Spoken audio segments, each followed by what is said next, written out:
tanglet terkait tausiah jenengan wau tentang Nabi Khidir kali Musa.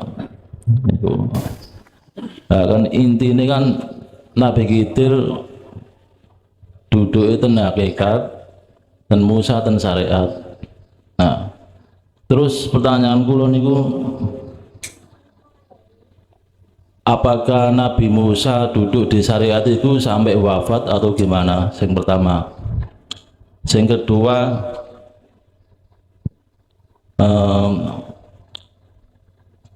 masalah Nabi Khidir kan sering krungu-krungu niku nyamar jadi pengamen, ngemis dan lain sebagainya. Nah, untuk mengetahui bahwa dia itu Nabi Khidir itu gimana? Terus yang ketiga, Bismillahirrahmanirrahim. Assalamualaikum warahmatullahi wabarakatuh. Para pemirsa yang dirahmati Allah, pada perjumpaan kita kali ini kami akan menyajikan kajian dari Kiai Haji Mukhlasun Rosid atau Gusun dari Mojokerto. Marilah kita simak bersama. Assalamualaikum warahmatullahi wabarakatuh. Derek tangklet Gus. Mbok menawi wonten tiang niku merasa disayang kalih Allah. Bespundi hakikatipun. Sampun ngoten mawon, matur suwun. Assalamualaikum warahmatullahi wabarakatuh. Waalaikumsalam warahmatullahi wabarakatuh. Kalau posisinya dia itu di posisi tajalli, ini beda nanti keterangannya dengan posisi manusia itu duduk di tahalli. Artinya kalau beliau merasa disayang itu hatinya duduk di posisi makrifat Allah, maka inilah yang disebut qadim ala qadim. Dan tapi kalau posisi yang disayang oleh Allah, merasa disayang oleh Allah, hatinya duduk di tahalli. Tahalli itu marifat pada makhluk. Maka hati-hati. Itu awal peringatan Allah. Nanti akan masuk pada keterangan antara istidraj dengan hidayah. Apa istidraj? Apa hidayah? Bukan mesti ketika saat itu nanti akan menjadi hidayah. Bukan mesti itu nanti akan disebut hidayah ketika saat secara lahiriah saya, contoh, bisnisnya lancar, bangun pondok lancar, wiritani terus. Ini posisi saya ditakholi lo ya. Bukan berarti semua apa yang ku minta dikabulkan Allah itu mesti Allah kasih sayang atau hidayah. Bukan. Ini secara hakikat terhadap saya adalah istidraj. Allah melulu saya. Saya dilulu. Tapi saya tidak tahu. Doaku Pak nggak ada yang ditolak. Orang sakit datang, tak lus-lus. Sakit nopo? Kanker. Saya sudah ditawar oleh rumah sakit, katanya harus menyiapkan 20 juta. Wong saya bikin makan aja nggak ada kadang-kadang. Oh gitu. Maksud kamu ke sini, tolong Mbah, jenengan suwuk. Suwuk ya. Bahasa suwuk, bahasa Indonesia ini apa Pak? Disebul lah. Ditambani. Nah, ya. Akhirnya apa?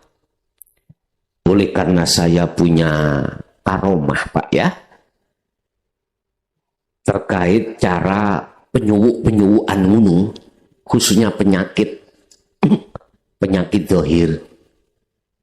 Saya pernah diijazahi dan sudah saya amalkan, tak tirakati, tak pasani, udah sampak tua saya. Kun fayakun, obat teko penyakit lungo kersani Gusti Allah. Tak tempok ngene meni wis gak krasa ilang. Jangan dimaksud itu hidayah. Ntar dulu. Wong hati saya duduk di takholi. Artinya dalam hatiku merasa saya yang menyembuhkan. Imanku itu kalau tidak aku, gak waras kau. Imanku. Jangan harap ini adalah hidayah. Justru ini istidraj. Bukan ini disayang Allah. Wah, aku disayang, sembarang dituruti. Lihat bupati berapa provinsi, 27 provinsi. Kok bupati?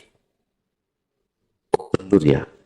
Di berapa kabupaten Jawa Timur itu katakanlah 100 kabupaten, bupatinya semua cara calon kalau kesini mesti tadi. Wong kula niku mbetong ilmu sabda larangan ya Pak. Tahu ilmu sabda larangan? Sabda larangan niku ngene, nek wis tak sabda gak iso berubah. Ger. Godik piro ger? Anu 1 juta tambah. Kurine ger sing 100 sing 100 kawon. Mbah ning ajenge kula damel nyarutan. Ojo Bang. Wis tah. Nek adik gak okekno mandar hilang. Delalah Pak. Keluar dari rumahnya beliau Simbah Klason ya. Hilang tenan. Tadi Mbak Klason ngomong, nanti kamu kalau nggak nganut aku di jalan ada masalah. Memang ada masalah Pak. Sepeda saya tubrukan buat. Itu namanya sabda larangan. Wirite Zatullah, sifatullah, asma'ullah, af'alu. Tapi ojo diamalno. Aku gak ngijazahno. Enggak. Itu jangan dianggap Allah sayang.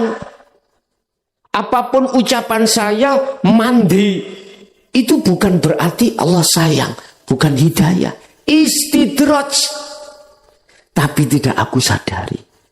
Tambah gede Pak sombongku Pak. Tambah gede itu nanti. Tambah besar. Bupati yang mencalonkan kalau sudah datang ke rumahku. Mbah, arep nyalokno bupati Mbah. Dadi apa enggak Mbah? Lah kuwi rene yo dadi apa gak? Nggih, nyuwun dadi Mbah. Tapi ora ndek dhuwit Mbah. Wis nganut aku. Nek kepengin dadi tak sabda dadi ning ana syarate. Napa Mbah? Monco papat golek ana pusere Kabupaten Tuban. Monco papat golek ana pusere Kabupaten Tuban. Lungguh ana Gunung Ger. Maca syahadat ngadep ngulon pisan, ngidul pisan, ngatan pisan, ngalor pisan.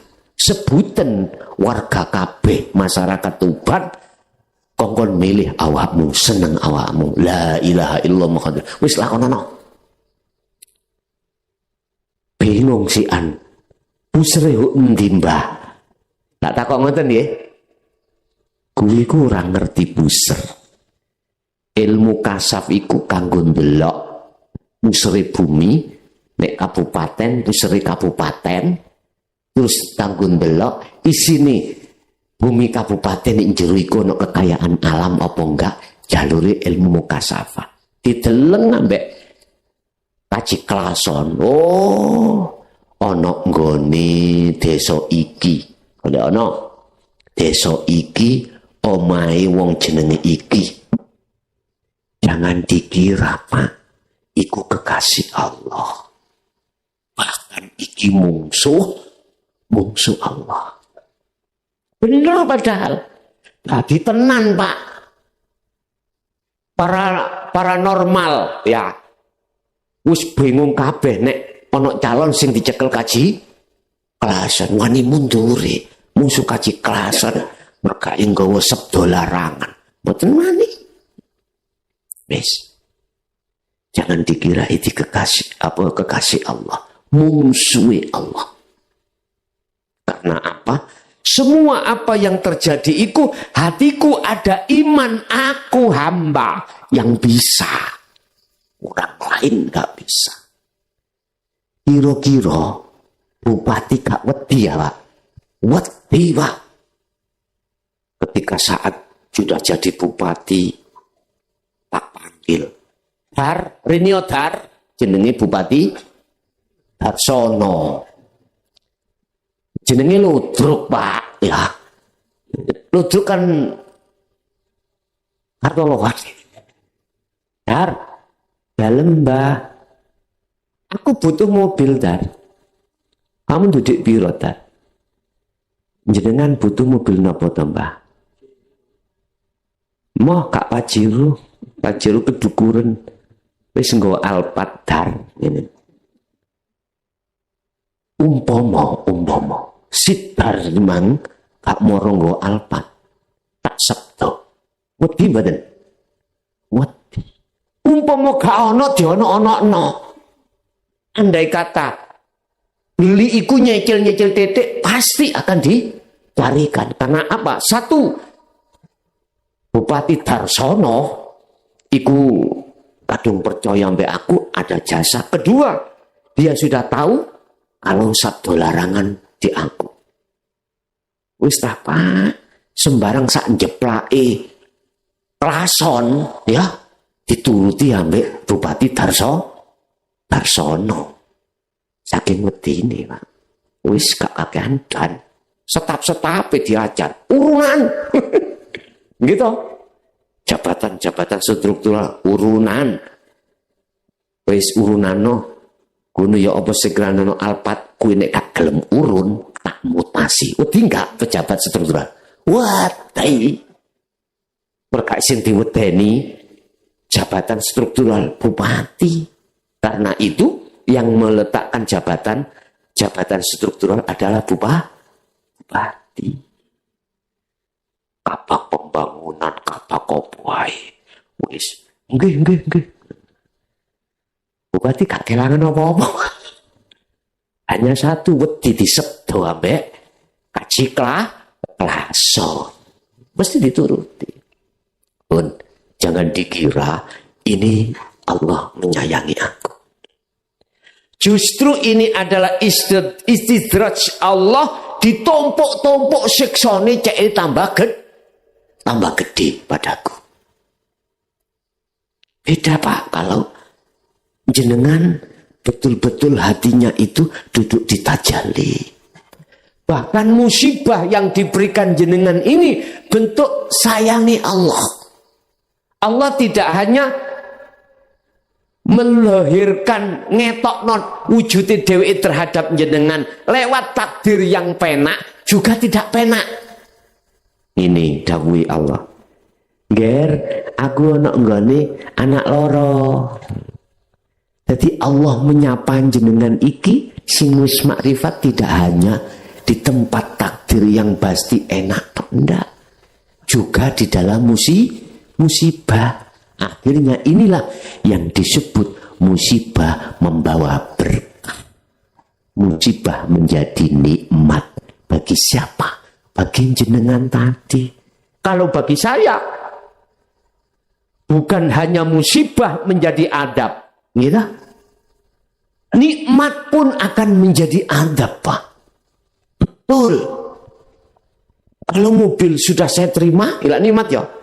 Wah tak lus Pak. Wis ono arek cilik jempok. Besek. Apa mana disilih tonggo. Wani piro kowe. Ini Acik lason. Jenengan tadi mboten. Beda karena duduknya hati saya ditakholi, jenengan ditajali. Tadi jenengan wau disebut qadim ala qadim, sayangi Allah pada dirinya sendiri. Oke, tambah lagi. Assalamualaikum Gus. Terkait pertemuan kalau ini Gus nyinggung soal biat untuk dalu menika. Pertanyaan kedua nih soal mimpi Gus. Ngapunten ngagem rakyatan kula ingkang sakmenika nderek hadir mangke kajengi mboten salah paham. Kalau wingi enten perintah untuk meninggalkan istri. Ten mriku enten jawaban pertimbangan kalau sama niku nembe tahapan belajar rakyatan niku. Dengan pertimbangan niku ten manah muncul jawaban mangkirin. Nyuwun jawaban sange Gusat damel memperkuat napa jawaban ingkang wonten manah. Matur suwun. Assalamualaikum warahmatullahi wabarakatuh. Waalaikumsalam warahmatullahi wabarakatuh. Ini nanti kita laksanakan beat Pak ya. Habis ngaji nanti. Yang berbeat. Yang tidak ya jangan ikut. Cuman di situ nanti ada beberapa syarat beat. Pertama, Anda siap enggak meninggalkan suami, istri, anak, dan cinta terhadap selain Allah? Ini syaratnya beat di zikir sirul asro dan fana'udzik zikri. Kalau belum siap, jangan ikut. Jujur, kami tidak membaiat zikir jahar dengan siri tidak, tapi akan membaiat zikir sirul asro dan fana'udzik zikri. Maksudnya berbaiat itu adalah menyambungkan talinya ruh sampean datang Allah yang sudah keputus oleh nafsu, akhirnya ruh itu gampang lalai, bahkan lalai selama-lamanya terhadap Allah. Persoalannya talinya ruh itu keputus. Apa talinya ruh? Pada Allah. Ini Allah jelaskan di dalam surah Al-Baqarah ayat 256. Di situ cuman dalam Al-Quran itu menerangkan fungsi daripada tali Allah. Tidak menerangkan talinya Allah itu yang mana. Tidak. Di situ dikatakan wa man kana yarju liqa'a rabbi subhanallah wa may yakfur bit-taghuti wa yu'min billah faqad istamsaka bil urwatil wuthqa lam fisama laha.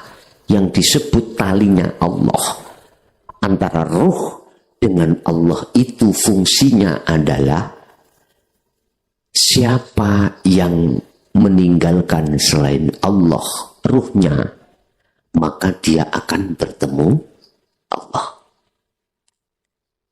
Siapa yang meninggalkan cintanya ruh terhadap selain Allah, maka dia akan diizini dan hamba yang dikersake Allah untuk bertemu Allah. Ayat ini berparalel dengan surah Al-Anbiya ayat 25. Surat Ali Imran ayat 31. Di situ Allah katakan, "Qul in kuntum tuhibbunallaha fattabi'uni yuhibbukumullah wa yaghfir lakum dunubakum wallahu innallaha ghafurur rahim." Katakan Muhammad, barang siapa yang ingin cintanya ruh diterima oleh Allah, suruh mengikuti dirimu Muhammad. Apa mengikuti Rasulullah? Tidak hanya di syariat, tetapi harus sampai hakikat makrifat pada Allah. Kalau itu sudah kau ikuti. Kalimat mengikuti tidak hanya taklim saja, tetapi wa amilu sholihah ini, pengamalan ilmu hakikat ini dengan bentuk kholwat itu, maka yuhibbukumullah, cintamu akan diterima. Yang kedua, maksud meninggalkan bagaimana? Ruhani, Pak, bukan jasmani. Jenengan sebagai seorang suami, jangan kau tinggalkan secara fisik garwa, anak, penggawean, dunia brono. Enggak. Cuman ruhaniah sampean yang harus tinggalkan kesenangan itu. Caranya Anda harus menjalin cinta terhadap hidup di situ. Siapa itu? Allah. Di dalam diri seorang suami, istri, anak, harta benda, hidup itu adalah Allah. Paham nggih? Saya tidak pernah memerintahkan secara jasmani tinggalin anak, istrimu, penggaweamu untuk menjalin cinta pada Allah. Ora begitu, bos. Jangan salah paham. Kalau nggak percaya, lihat Rasulullah ketika melakukan khalwat uzlah, sistemnya di surat Al-Insan 2526. Wadkur isma rabbika bukrata wa asila. Muhammad, lakukan zikir mulai pagi sampai sore. Bukan zikir jahar niki, bos. Zikir sadari hati lewat iman untuk beriman hanya pada Allah. Jasad bos, tapi hati bertemu Allah di situ. Caranya bagaimana? Nanti tak jelas setelah baiat. Jadi siap meninggalkan itu maksudnya rohaninya, bukan jasmaninya. Inilah yang dimaksud Allah dalam satu ayat, wal akhiratu khairu wa abqa. Inilah kebutuhan akhirat, itulah yang kekal, ruhaninya. Jadi bukan maksud meninggalkan itu sekalian jasmani, ndak, cuman rohani. Aku nggak pernah menyuruh meninggalkan sak jasmani ini loh ya. Ndak. Lah ini gue kok yang kedua dipending dulu. Ya ini, mendengarkan jawaban ini tadi. Ya. Terus fungsi beat sirul asr itu di samping menyambungkan tali nyaru pada Allah, di samping itu juga membekali dirimu untuk memikirkan kebutuhan akhirat.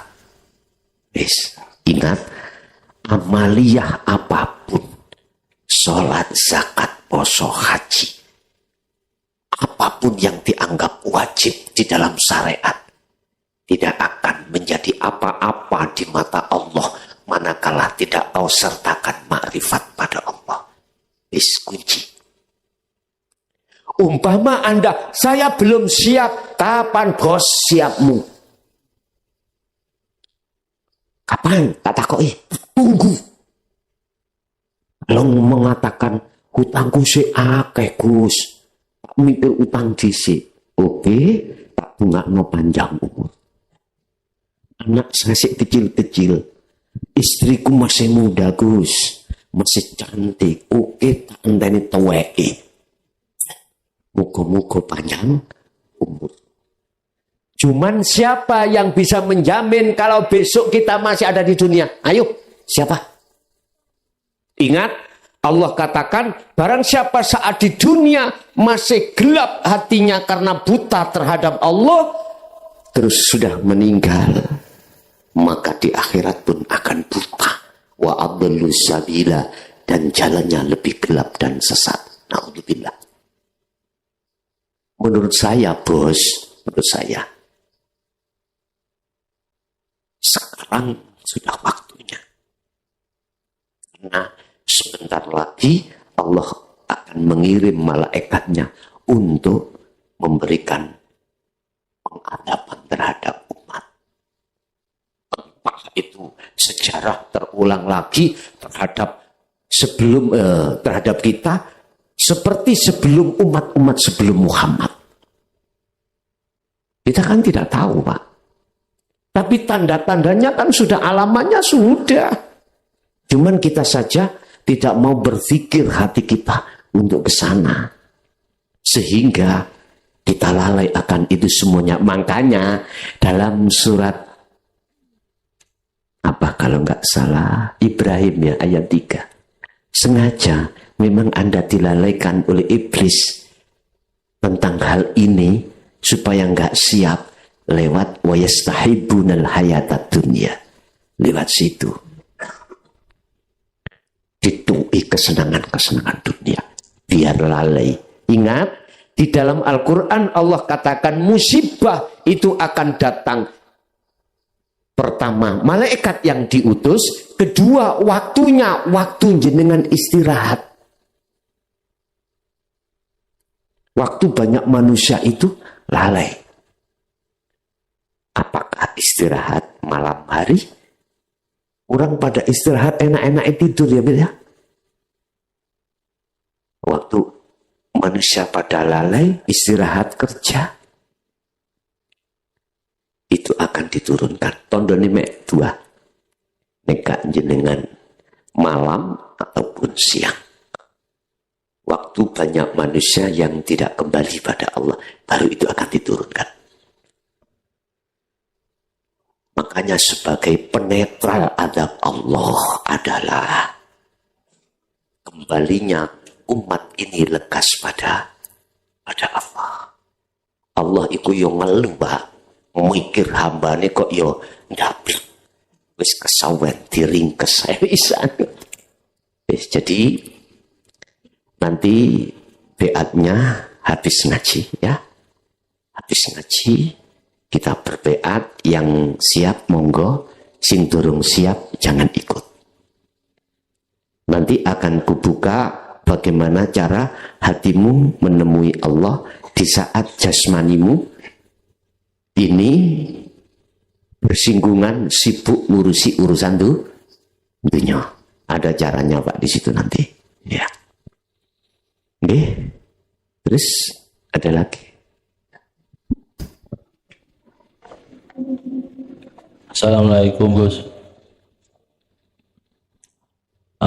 Kula badhe tanglet terkait tahu saya jenengan wau tentang Nabi Khidir kali Musa.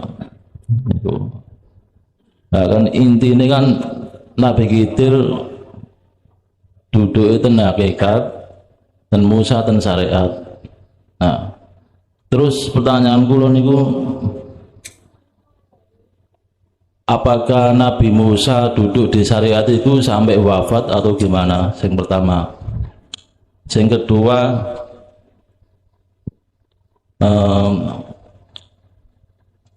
masalah Nabi Khidir kan sering krungu-krungu niku nyamar jadi pengaman, ngemis dan lain sebagainya.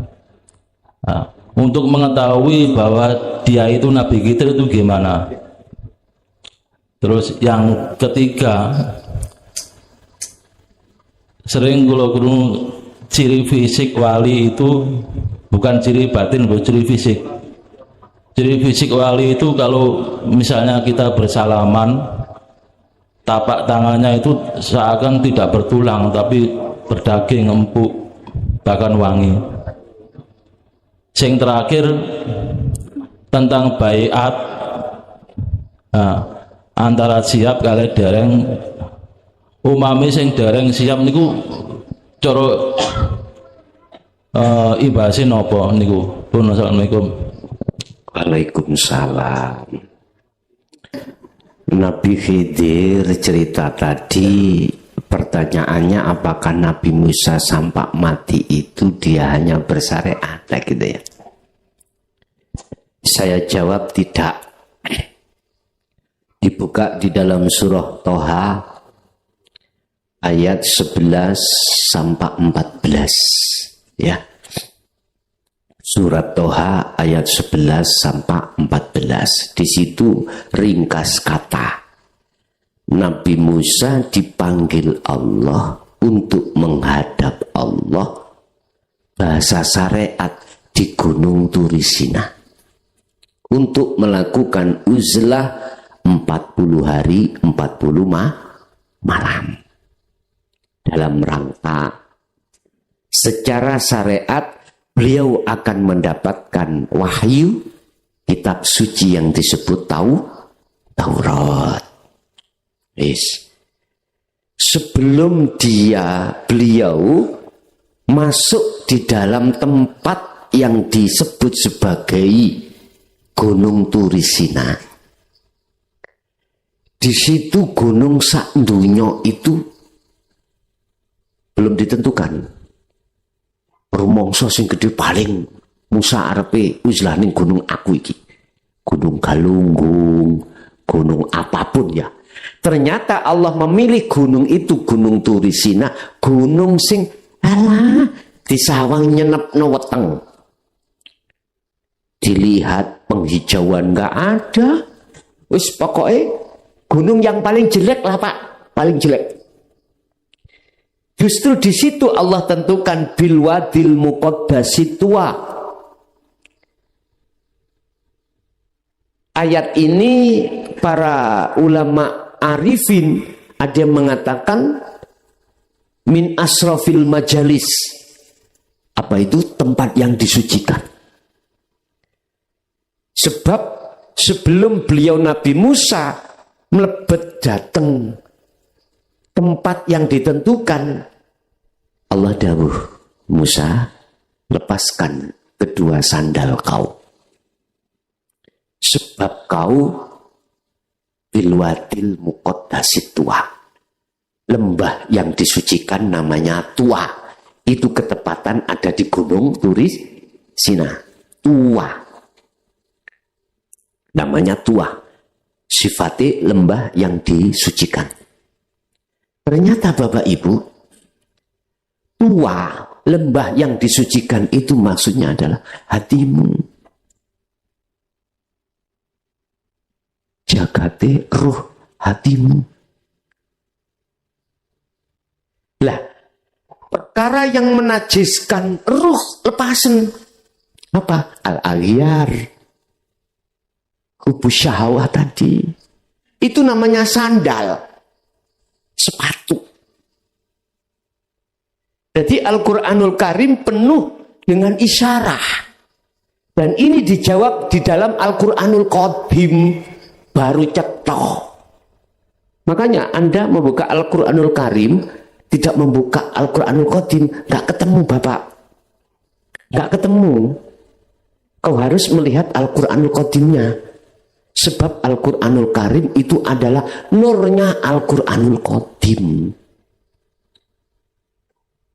Padang ini cahayanya dari setrum Pak.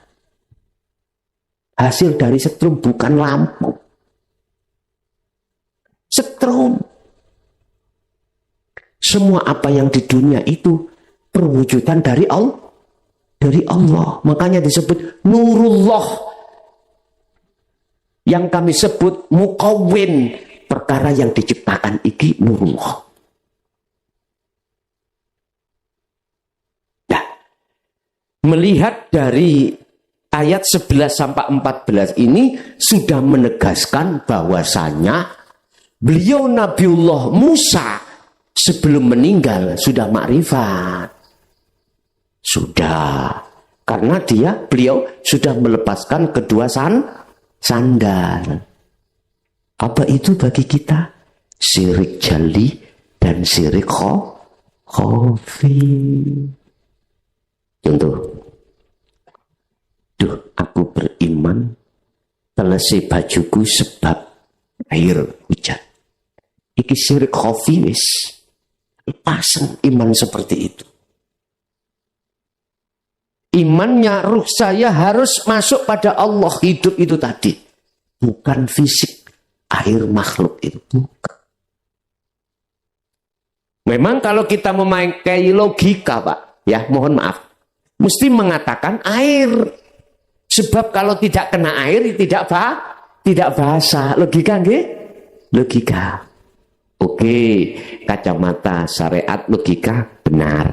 Tapi bagaimana kacamata hakikat? Kacamata hakikat itu memandang Allah. Tanpa Allah bisa terjadi air itu hujan? Gak akan bisa. Percaya. Sampenku nang omah lungguh kursi bawa ini gelas. Bukti nongko. Ngantuk tidur jatuh enggak? Jatuh. Pasti hancur. Tanpa Allah enggak mungkin air akan bisa turun. Cuman iman kita mengapa gunakan akal? Yang bersumber dari akal. Jangan. Coba iman dalam hatimu keluarkan. Kalau itu kau keluarkan, pasti kau akan dibimbing Allah terus menerus sampai pada puncaknya. Nabi Musa akhirnya akhir daripada ayat itu 11 sampai 14, beliau itu kepingin roh wajah Allah. Ya Allah, saya ingin melihat kau, bisa melihat kau. Apa jawab Allah? Musa, lihatlah gunung itu. Apa yang terjadi? Gunungnya hancur, Musa semaput, pingsan. Apa artinya? Itu isyarah, Pak. Buka Al-Quran Qadim, maksudnya apa? Ternyata Pak ya, siapapun makhluk tidak akan pernah bisa melihat Allah. Wujudnya enggak bisa. Lah niku yang dikatakan makrifat yusyahiduna anal fa'ilah wallahu ta'ala, bukan orang, bukan roh makhluk. Arifin itu yang bisa melihat Allah. Kalau masih disebut makhluk, Bapak, sifatnya makhluk wajib Adam, wajib tidak ada. Terus sifat wajib Allah wujud. Masa mungkin perkara yang tidak wujud bisa melihat yang wujud? Halo, umatku yang ada di Tuban, nggak mungkin.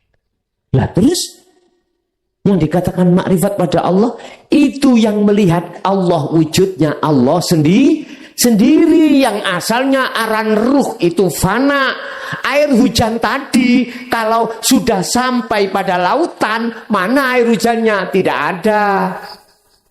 Yang menjadi perdebatan adalah siapa air hujan itu? Apakah bagian dari air laut? Sehingga mengapa dalam Al-Quran penciptaan tentang roh dengan jasad itu berbeda? Kalau khusus roh, Allah dawuh wa nafahtu. Lagi nulis lali ya gunang le. Ini ono apa nih?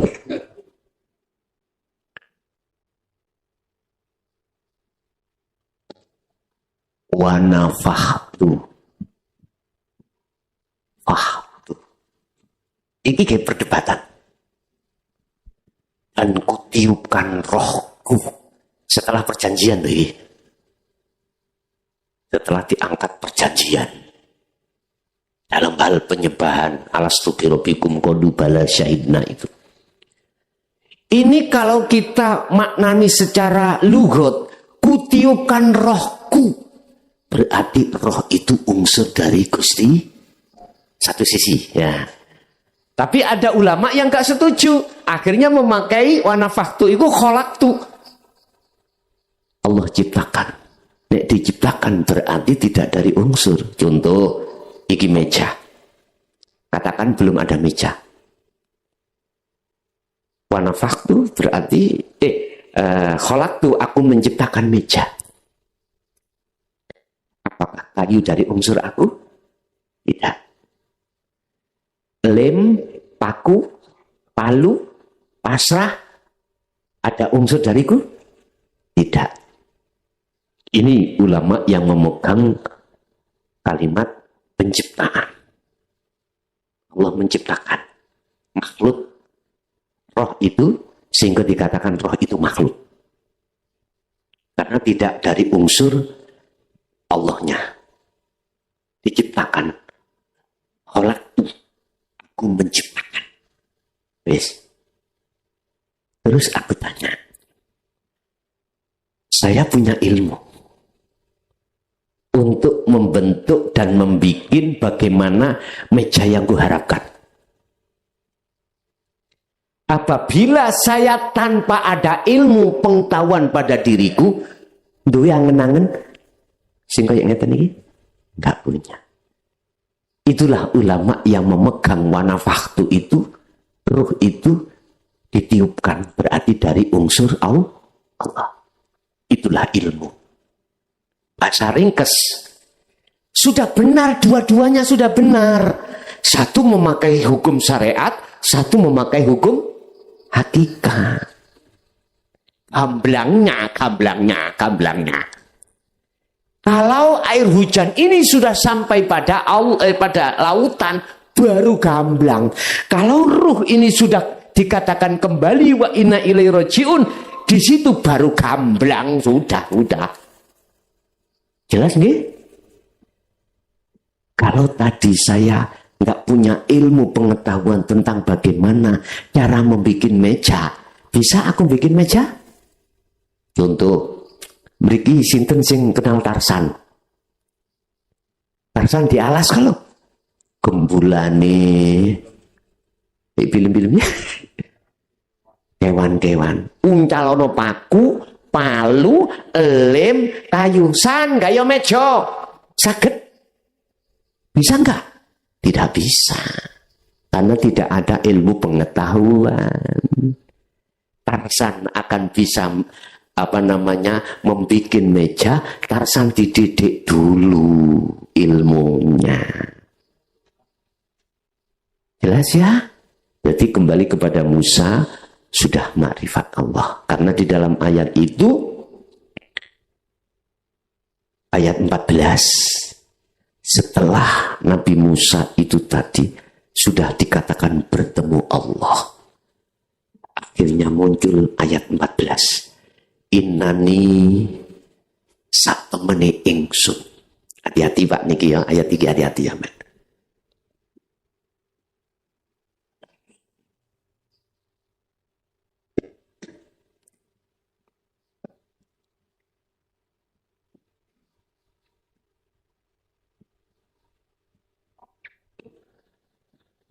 Innani sak temene ingsun Allah, maksudnya urip mang. Urip sing ana jero njaba mang lho Pak ya. Iku dawuh. Iku ana utawi ingsun urip iku Allahu jenenge Allah. La ilaha, tidak ada Tuhan yang wajib disembah illa ana, kecuali aku. Iku wis makrifat. Lalu fa'budni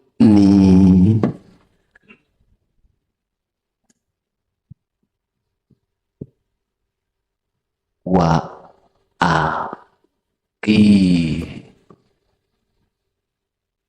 aqimis sholata lidzikri.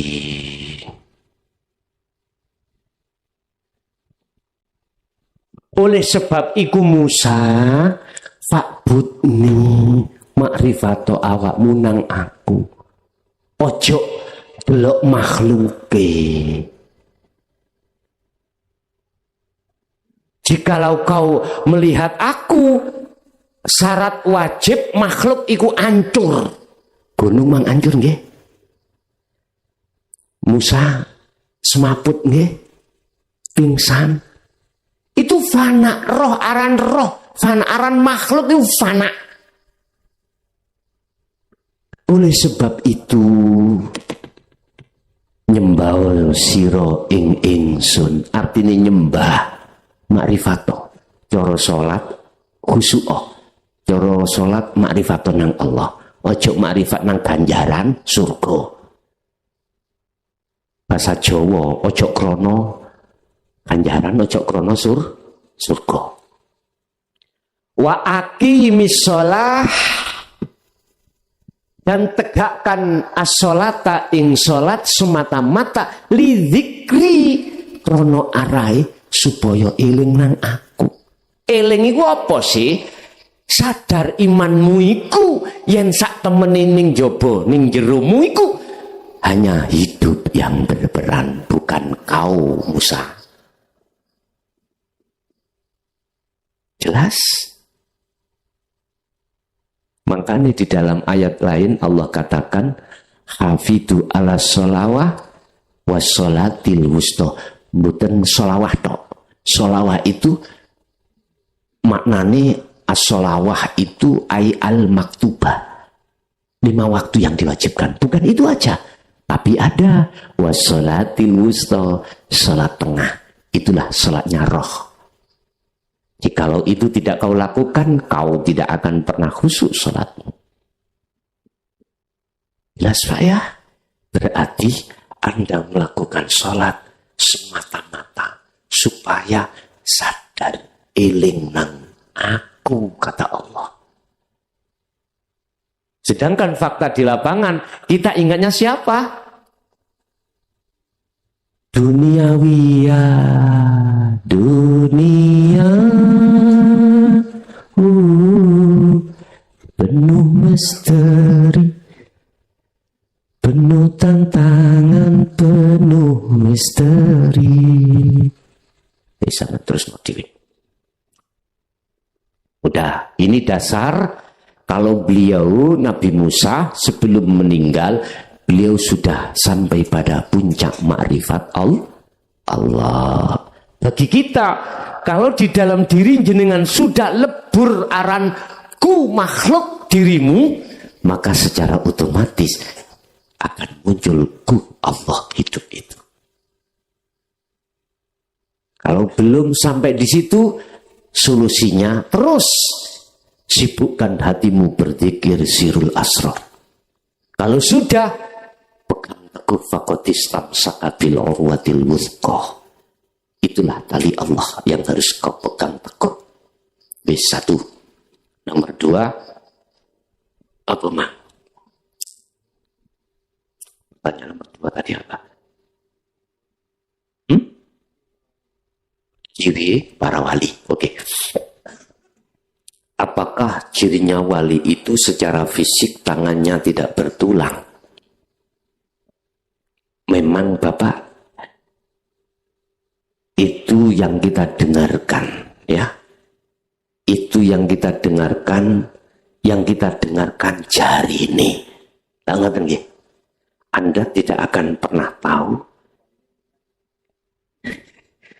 jikalau Anda belum jadi wali. Anda tidak akan tahu itu Nabi Khidir, itu waline Allah jikalau Anda belum jadi wali.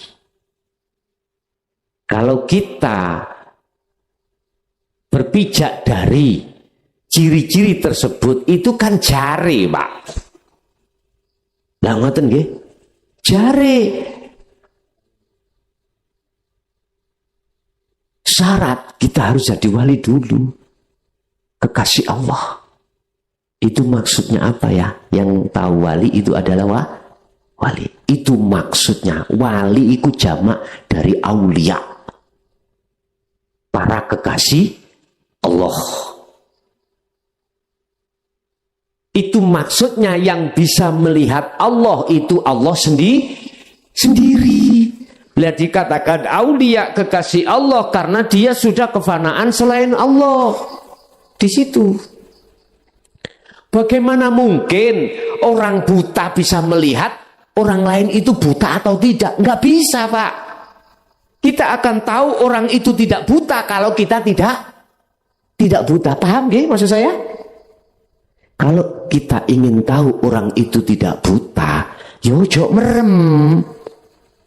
Melek.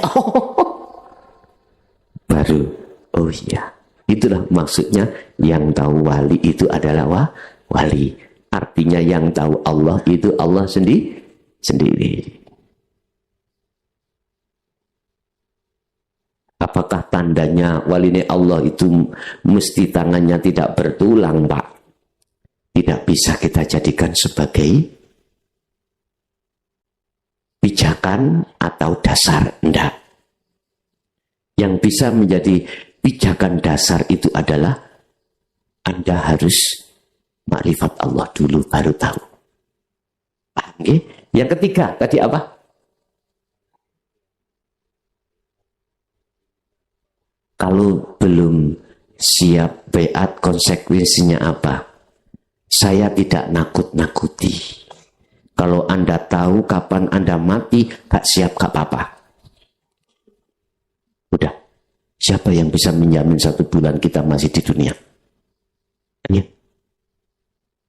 Qad khasiral ladzina kadzdzbu biliqa'illah. Saya mencari surat apa itu? Sungguh rugi, sungguh sengsara orang-orang yang mendustakan pertemuan terhadap Allah. Mengapa dia mendustakan bertemu terhadap Allah? Tidak mau kadung asyik, kadung cinta, ruh ini bercinta, berkasih mesra dengan nafsu lewat kesenangan dunia. Alhaakumut takasur hatta zurtumul maqabir. Orang kalau sudah kadung gandrung terhadap cinta duniawiya, dia akan lalai pada Allah. Hal itu sampai mati. Ya udah, pikir sendiri. Apa persyaratannya beat? Apakah ilmu syariat saya harus sudah tebal? Tidak. Syaratnya beat, hatimu sudah mau menerima ajaran Rasulullah di jalur dinul haq apa enggak? Kalau sudah, tidak melihat umur, tidak melihat keilmuan di dalam syariah samin, enggak. Apakah yang tipis, apakah yang tebal, tidak melihat dari situ. Itu bukan dijadikan sebagai barometer. Apakah harus 40? Enggak. Itu tidak dijadikan sebagai barometer, enggak. Pokoknya nih hatimu sudah klik, silakan. Sebab dengan ini Anda akan bisa melakukan khalwat uzlah dengan benar, cara berzikir sirul asrar. Lho Gus, lah kula sing wonten jamaah YouTube ya napa? Kan bisa mengikuti di YouTube online. Sebab yang beat dirimu semuanya itu bukan saya makhluk, bukan YouTube. Tapi siapa? Allah. Allah di mana? Di YouTube ada. Allah di mana? Hidup dalam dan di luar diri kita, diriku. Makhluk siapapun tidak punya hak untuk beat.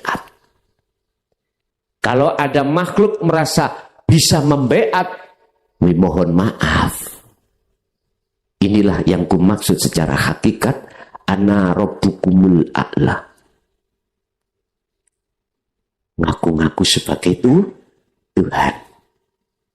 Hati-hati lu ya Pak ya. Hati-hati. Makanya saya nasihati terhadap Anda yang sudah alim, disebut ulama, di dalam thariqah jenengan disebut mursyid, mentalkin, membeat, tolong lepaskan keakuanmu yang membeat. Sebab sebetulnya yang berhak membeat terhadap hamba itu hanyalah Allah. Bisa apa sih Pak kita itu? Kalau kita sudah kemasuk di dalam hakikat ma'rifat, lemes Pak. Semuanya hancur. Itulah maksud la haula wala quwata illa billah. Kita sering mengatakan itu lesan, tapi hati tidak bisa membuktikan. Karena apa?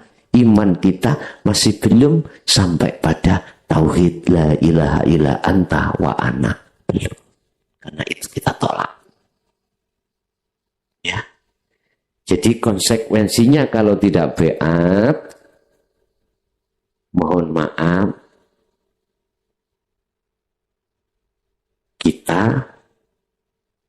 susah untuk melakukan sirul asrar. Padahal kan sudah dilonggarkan Allah. Beat langsung bisa lewat YouTube juga bisa.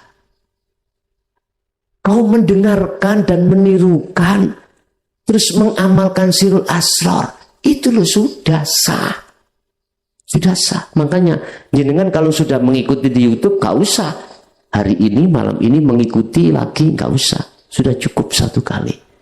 Tinggal memfokuskan Anda khalwat atau uzlah dengan berzikir sirul asrar. Udah cukup.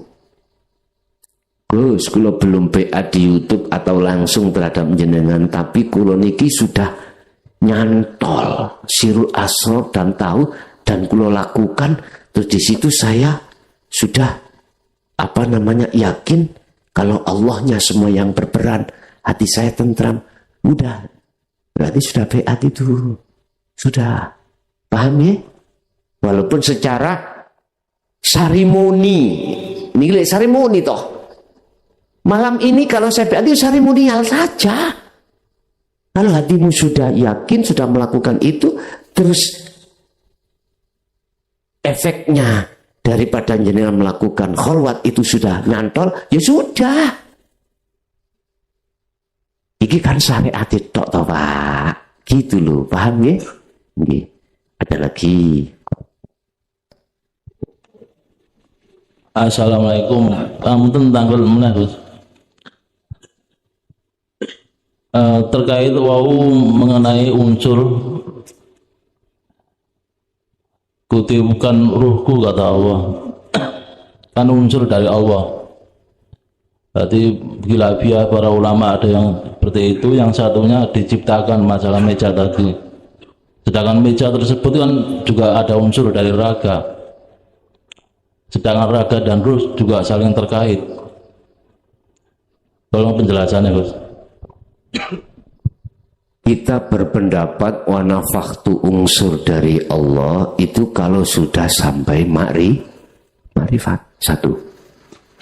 Kita tidak boleh untuk memakai wa nafakhtu unsur dari Allah manakala kita itu belum sampai. Kita maksudnya adalah jiwa roh kita. Manakala kita belum sampai tahu pada Allah. Tetap wa nafakhtu itu kita memakai makna kuciptakan. Yes. Ruhani dengan jasmani tidak ada hubungan sama sekali lah. Tidak ada sama sekali. Jasmani Allah ciptakan dari tanah. Tidak ada hubungannya ruhani dengan jasmani. Lah mengapa kok disatukan oleh Allah jasmani dan rohani? Itu semata-mata karena ruh itu siap membawa amanah. Akhirnya diujikan di jasmani. Sebetulnya Pak, jasmani kita itu, rohani kita itu, mohon maaf, bukan nyaman. Belenggu dengan jasmani sebetulnya itu.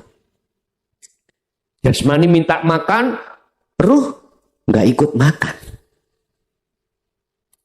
Malah justru jasmani dijadikan alat oleh nafsu untuk menarik ruh untuk berkasih mesra dengan apa yang disenangi oleh jasmani. Aslinya Pak, ruh itu sudah gak nyaman. Sama dengan burung di dalam sangkar. Nyaman gak burung dalam sangkar? Gak nyaman. Dia sebetulnya ingin bebas keluar dari sangkar, Pak. Wah, berkeliaran ke sana kemari. Terus siapa yang sebetulnya itu merasa terkekang? Ruh yang bagaimana? Yang merasa terkekang, gak nyaman di dalam jasad. Ruhnya para kekasih Allah. Ala inna awliya Allah la khaufun alaihim walahum yahzanun. Sebetulnya beliau-beliau itu Pak Pengennya ya tinggalkan duniawi ya dalam arti mati. Karena apa? Lewat duniawi ya ini dijadikan oleh iblis nafsu untuk mempengaruhi kita. Ibrahim ayat 3. Di samping wa yastakhibunal hayatad dunya wa yasudduna an sabilillah, menghalang-halangi ruh untuk pergi menuju pada Allah, dihalang-halangi.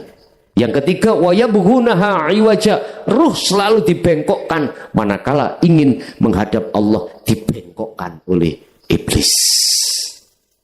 Baik, sudah dikatakan inna fi dzalika innahu, ya apa terus Pak ayat Pak?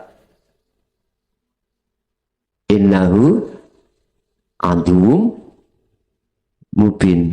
Muna ulaika fi dhalalim ba'id. Ibrahim ayat 3. Mereka itu sesungguhnya tersesat jauh. Wah, gitu. Masuk kata ikuti. Masa mau kita ikuti? Enggak lah. Nah, terus ruh yang tidak kenal pada Allah justru bersukaria, Pak. Enggak mau mati. Enggak mau meninggalkan jasa. Inilah perbedaan antara ahli hijab dengan ahli syuhud. Justru kematian itu sesuatu yang ditakuti, Pak. Kematian jasad itu, pisahnya jasad dengan ruh. Ini yang paling ditakuti. Tapi bagi ahli syuhud, para kekasih Allah, wah ya ini kucing ditunggu-tunggu, Bapak. Laksana burung sudah keluar dari sangkar, lepas. Bebas aku bebas dari belenggu, bebas getaran, bebas sekarang, bebas. Terus apa? Wis sampeyan terus di minggu.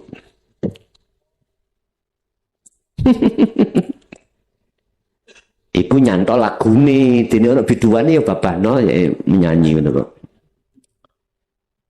Jadi nggak ada hubungan, Pak, antara jasmani dengan rohani. Dan hukumnya nih masing-masing. Hukumnya jasmani ya itu syariah, menata akhlak istimaiyah hablum minan nas. Hukumnya rohani hakikat, menata hablum minallah, akhlaknya ilahiyah. Sendiri-sendiri. Jadi nggak ada hubungannya sama sekali. Gitu, nggih? Ya, ada lagi? Cukup ya? Kita waktunya jenengan juga mikir saya, besok itu aku juga kerja. Ya. Saya itu bisa tidur, Pak, dikala di mobil. Kalau istirahat di rumah susah dan angel. Alah nanti ketuban aku tak tidur tengah jalan. Jadi tak cicil.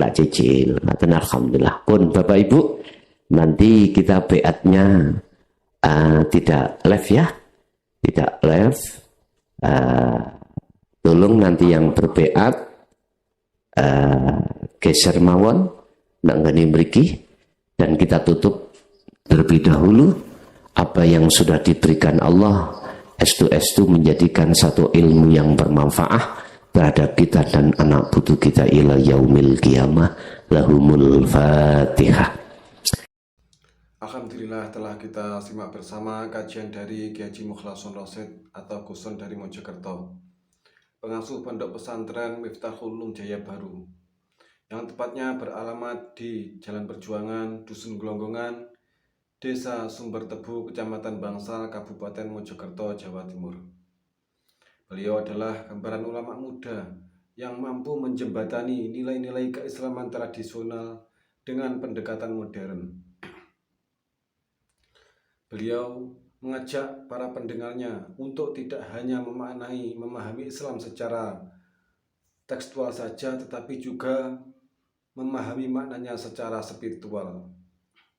Beliau menekankan pentingnya mempelajari Islam secara mendalam, tidak hanya aspek lahiriah saja tetapi juga batiniah.